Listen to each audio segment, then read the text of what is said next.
सही कुरो गर्नुपर्छ, सत्य कुरो बोल्नुपर्छ। असत्य कुरो ओलीका बाउको घर बेचेर दिएको होइन हामीलाई भत्ता, हाम्रा छोराछोरीले रिमिटेन्स पठाएको पैसा हो।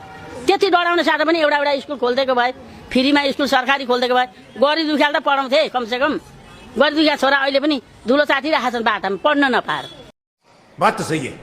भनेपछि यो भ्यू टावर बनाएको चाहिँ यहाँ दमकको लागि उपलब्धिमूलक छैन, अनुत्पादक भएन, केही छैन। त्यहाँ कालो कुकुर पनि जाँदैन, कालो कुकुर पनि पस्दैन, त्यहाँ कोही गएको पनि छैन। ओलीले धनी पूर्जा दिन्छु भनेर खपै पाएर चोरले अब आयो भने जुत्ताको माला लाउँछु म टोलमा। भनेपछि यो पल्ट चाहिँ बालेनलाई घन्टी चुनाव चिन्हमा मतदान गरेर प्रधानमन्त्री बनाउने गरेको यहाँहरू अब एकपल्ट घन्टी बजाउने, त्यसले पनि गरेन नै 5 वर्ष 5 वर्षमा फाल्दिने। पर्यटकलाई घुमाउने, पर्यटकलाई जिताउने, पर्यटकलाई घुमाउने, पर्यटकलाई जिताउने, अरु सबै बाइ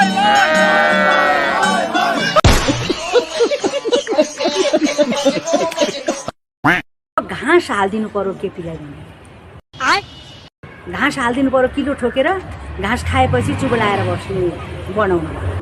किन यस्तो भन्नुभयो आमा तपाईँ? बिहोरै राम्रो भएन त कसरी नभन्ने त। जनता छोरछोरीलाई गोली हान्ने हुकुम दिनलाई अनि बाहिर प्रचार गर्न छोड्थे नि। त्यसको बाउले मारो प्रधानमन्त्रीलाई थाहा छैन अरे, त्यस्तो कुकुर पनि प्रधानमन्त्री हुन्छ। खुब साँडे भएर पो बसिया रहेछ अहिलेसम्म। चुनावमा हारे भने चुनावको परिणाम मान्दिन भन्ने साँडे, कस्तो साँडे रहेछ। तिमीले होइन तिम्रो बाउले हजुरबाले पनि मान्छ चुनावको परिणाम, बुझिराख। अब मेरा एउटा भोटको कति महत्व हुन्छ? मेरा घर 7 वटा भोट छन्, एउटा भोट विदेश छ।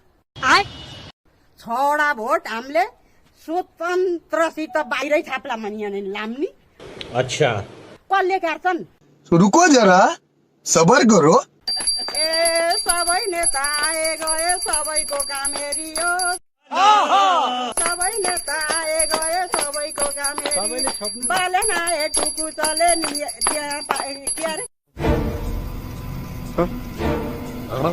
बालेन आए काठमाडौँको रूप फेरियो। ल र पूर्वाधार देखिन्छ। माओवादी बाहिर बसेर एमाले ढुङ्गो ढाल्ने म त ढुङ्गो हाल्ने होइन। हजुरले आफ्नो मत नदिने कुरा ठिक छ, नदिनु भन्नु। आरोपै नयाँ पार्टी हाल्ने हो। हान्ने ढुङ्गो हानेको नगर।